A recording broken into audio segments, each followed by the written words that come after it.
Okay, so we're back.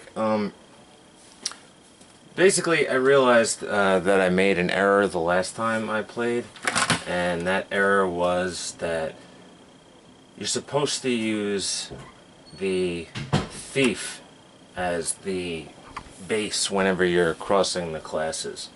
So what I did was I went back and I used the thief. Now the only difference you're going to have is, but it's an important one, is that now in my inventory I have the lockpick when I start, but I don't have the sword and the shield, which isn't that important. So I have the spells, the lockpick, and I have a dagger. So I'm going to be able to do everything. The sword and the shield really just kind of like gives you a leg up on fighting creatures when you start the game. So that's going to be the main difference. But you'll see why starting as the thief matters. I'll actually show you right now if you type sneak. See how your character gets a little sneaky, like, and it's actually a skill. So if I go to character sheet, no, I think it's Control S. Yeah, that's your stealth, right? So if I just walk around sneaky like this, what I might do is just put the speed all the way up. And if I just walk around like this for a while, eventually your stealth should go up. Well, it should. There's a lot of grinding in this game. A lot of it I'm going to do off camera, so I don't have to show you. If this doesn't work in a minute, then I'll just have to do it off camera. But I want you guys to see that it works. Okay, so it's not working. That's okay. If you type sneak again, no, I'm sorry, you have to type walk. There you go. Now I can just walk at normal speed.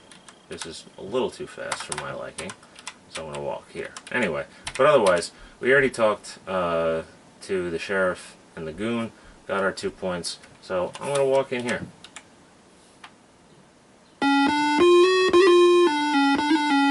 Welcome, welcome, traveler, to the Hero's Tale Inn. I am Shamin at your service. May you find what you seek here.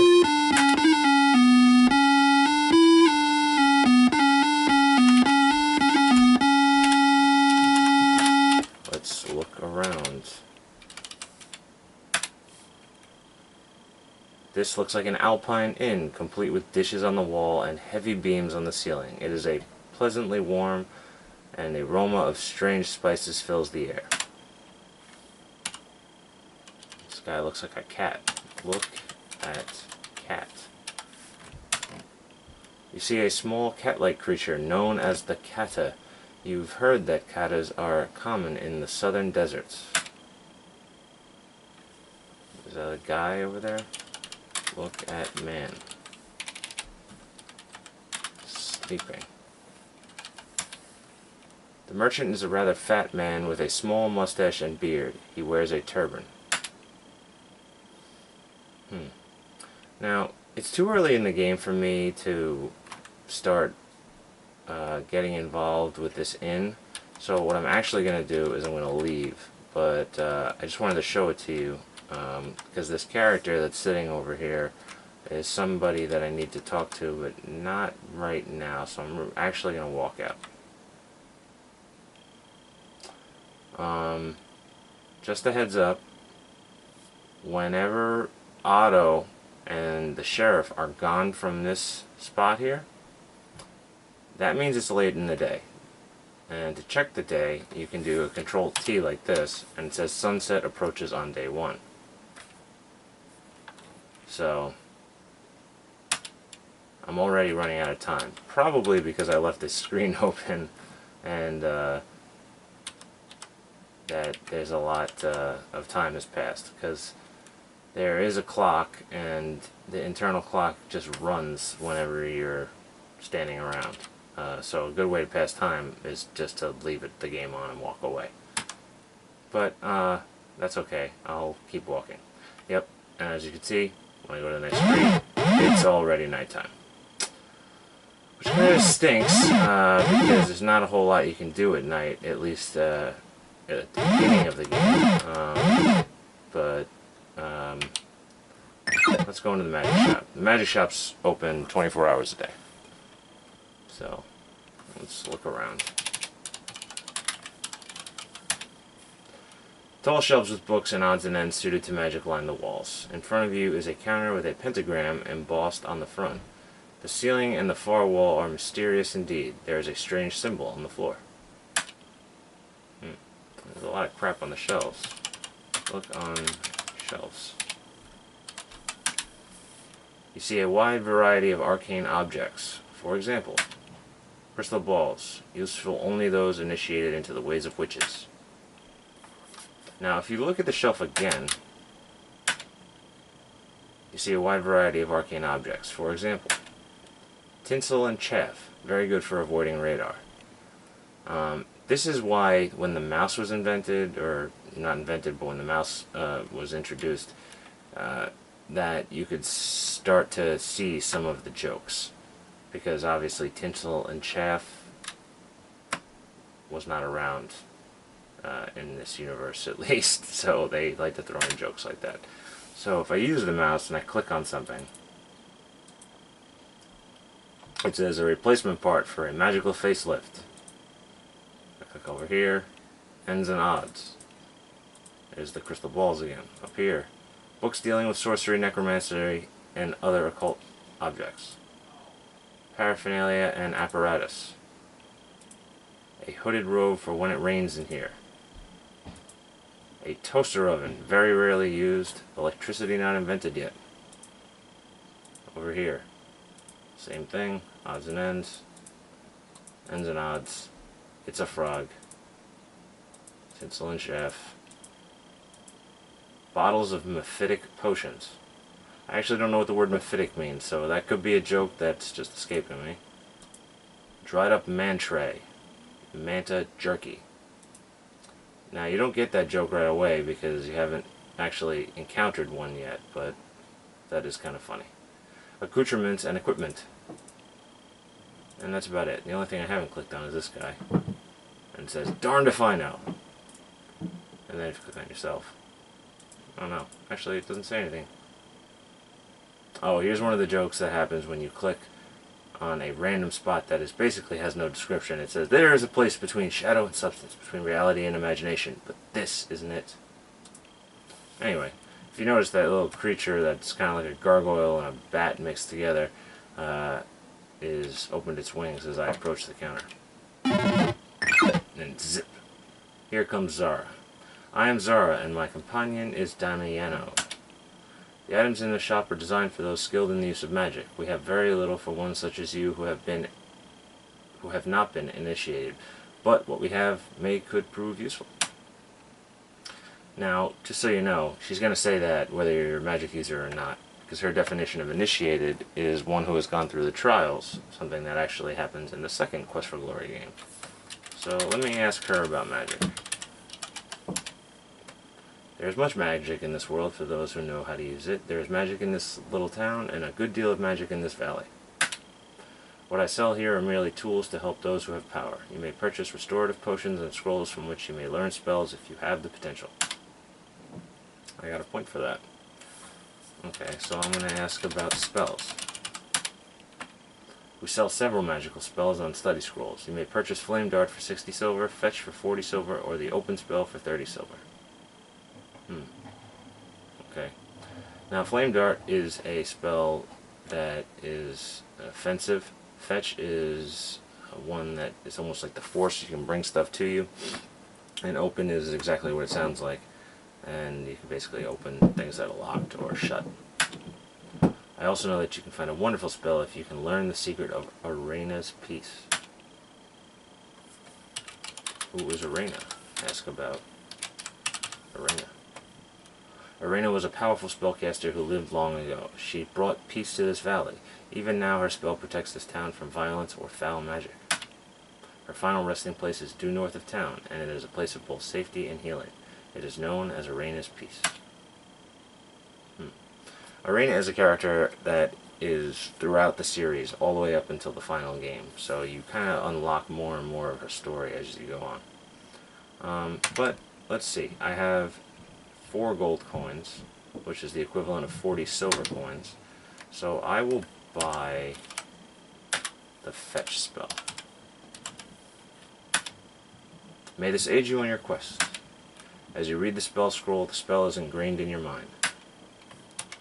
And so now I only have 1 gold, which is not going to allow me to buy anything else, so I will leave.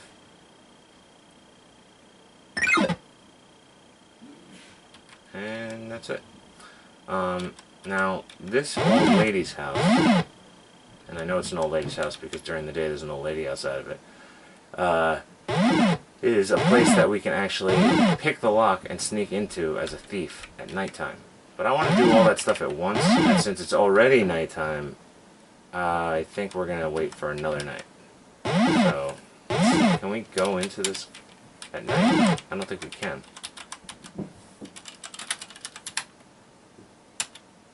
Alright, so the guild hall is locked during the day. We may have to just stand around and wait for day to come. Although, we could go to the inn. But there are other things to do. This is the barber shop. The barber shop is always locked. And if you notice, there is a note hanging on the door. And you can read the note. There's a sign on the door of the barber shop informing whoever reads it that the barber is out to lunch. The door is locked. The barber must keep odd lunch hours. And the sheriff's station is one place that you can never go in the game, same as the barber shop. It's kind of just there as a fixture. Because it's nighttime, the farmer girl is not at the farmer mart, and the dry goods store is also closed. This is another house that is locked. This is where the sheriff lives. So, I'm going to check the time when I'm done doing my walk around. And here's the butcher and the baker, which are both locked, I'm pretty sure. So I'm going to look at the door. Let's try reading. I think there's a sign here too. No? Okay, so there's no signs on these doors. This building has always been mysterious, actually, because I think if you listen to the door, you get a strange message.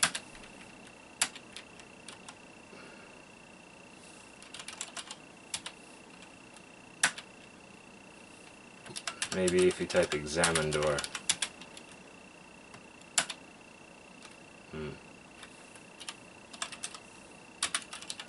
Here door? Okay. Well, I don't remember exactly the command you need to use, but I'm almost certain that there is a certain command that you can type in, and you get a very strange message, almost as in there's something going on the inside of this building, which always led me to believe that there was something you could do to get into this building, but there's no way. Trust me. I've done all the research. There's absolutely no way in here. Now you'll notice in this alley there's some flickering light going on, so we're going to explore this alley and check it out. This place seems sinister at night. You see a strange glowing object at the far end of the alley.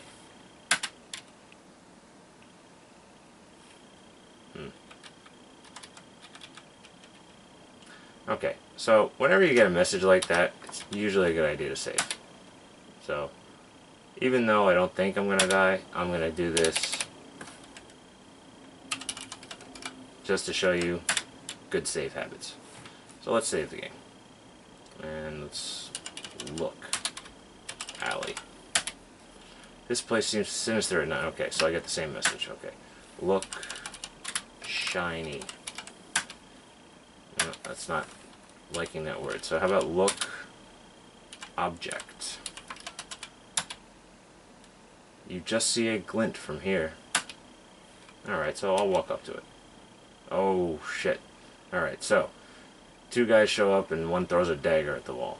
Slink says, that coin light spell gets them every time. See that dagger? The next one is centered on your back. Give Sneak here your cash and you'll walk out of here. It's a simple trade. Your life for your money. Okay, so, there's something inside of the manual that actually comes with the book back in the day that lets you know what to do when you encounter other thieves. I'm pretty sure it only works when you're a thief, because I don't think I've ever tried getting away with it as anything but a thief. If you type in make thief sign, you mean to say that the first customer we've had in months is a fellow thief? And here I thought we were going to make some money. You'd better check in the Thieves Guild before you get in trouble for practicing without a license. Find Crusher in the tavern and give him the password. The password is Purple Saurus. Okay, now that we better remember. Now go before I forget you made the sign and I make you pay anyway. So we can leave now. So like I said, in the manual it tells you that you can make the thief sign. And it's actually kind of funny. In the manual they describe the sign as you basically putting your thumb up to your nose and extending your other four fingers. So it's basically just you going like this. Okay, so Crusher is supposedly in this tavern. Let's find him. The grimy window lets little light into this tavern. It smells like stale ale and other more unpleasant things. The floor is covered with dirt and the bar with sticky beer. Smoke appears to be rising from the center cask behind the bar. To your right, two gamblers are playing cards. The bartender glares at you as you enter, and so does the ugly goon on your left. You get the impression that you are not welcome. Okay, well, let's see who these two guys are. They're dressed kind of funny. Got any 346s? Go fish. So if you stand near this table, they'll just continually ramble off asking really high numbered cards. But you can tell by looking at them that one is obviously the butcher and one is the baker. Which kind of leads me to believe, is this the barber? Look, barber. So this is where the barber goes to lunch. The guy's had so much liquid diet he looks embalmed. And then what's this green crap over here? Looks slime. Not a pleasant sight. Look. Green stuff. It looks pretty normal. Look, ooze. Not a pleasant sight. Okay, well, guess I'm not going to get much out of that. Let's see if the bartender has anything to say. What do you want? Ask about bar. This is a bar. I serve drinks. You want a drink? Order one. You want to answer stupid questions? Get out. Uh-oh. Alright, he seems a little hostile, so I'm going to stay at the game.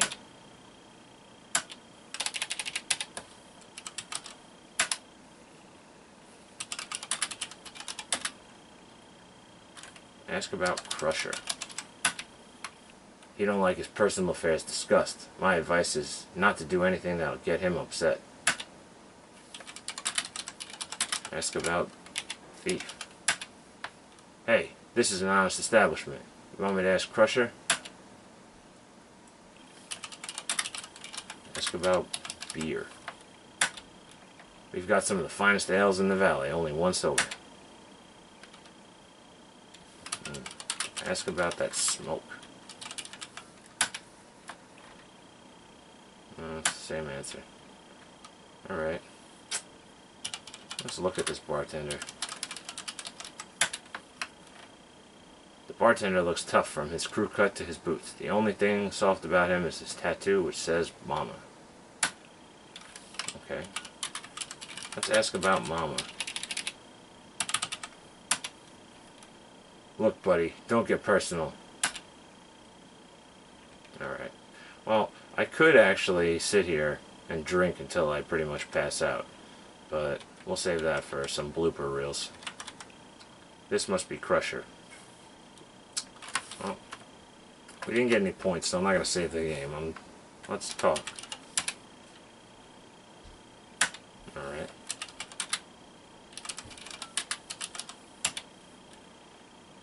And ignoring me. Oh wait, what was the password? Purple Soros. Alright. You are getting tired. So when it says that, that means that it's midnight. This dark, seedy place is less than you expected of a thieves' guild.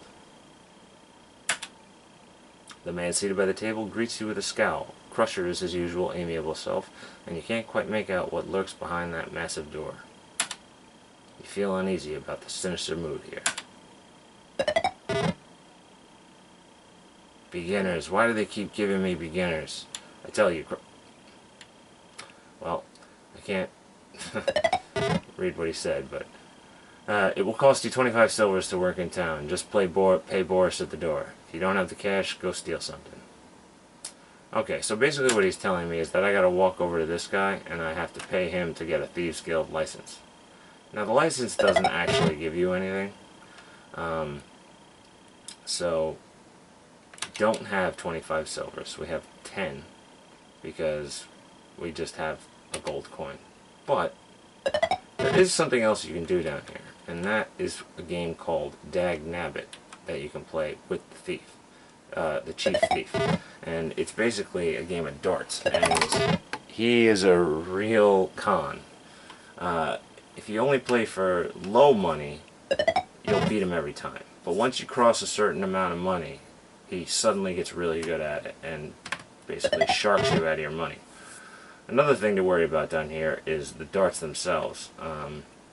You don't want to walk across when he's throwing them, so make sure you time your exit properly, or you'll get a dart in the chest. So that's about it for down here. There's things that we're going to steal, so we're going to come back and we're going to fence them to get the cash. I've always wondered who Boris behind that door is. Kind of looks like Crocodile Dundee behind stained glass. But that's about it. So we're going to go up. Sorry, we're going to climb ladder. And right now we've done pretty much everything we can do in the town. We know that it's midnight, so there's not enough time to steal anything. However, there is another way to pass time, and it's something I will show you.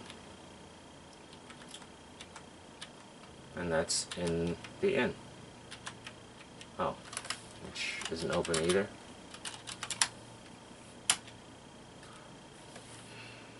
Alright, so what I'm going to do is I'm going to try to actually pick the lock of this door.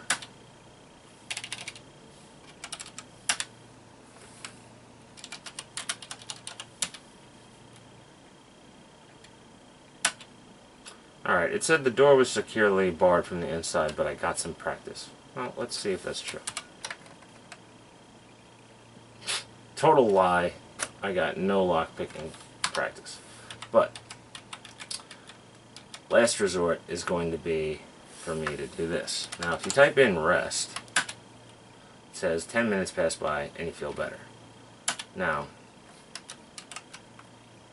my stamina now is back. That's what resting does. So when you feel tired, you run out of stamina. When you rest, you don't. So if I just keep resting, even though it says you're too impatient, time should still pass.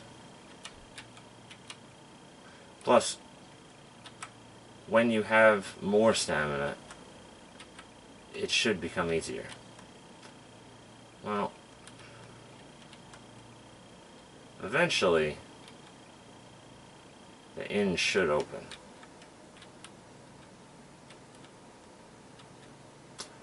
Well, I guess, guys, next time I'm just going to come back during the day and we'll continue the journey.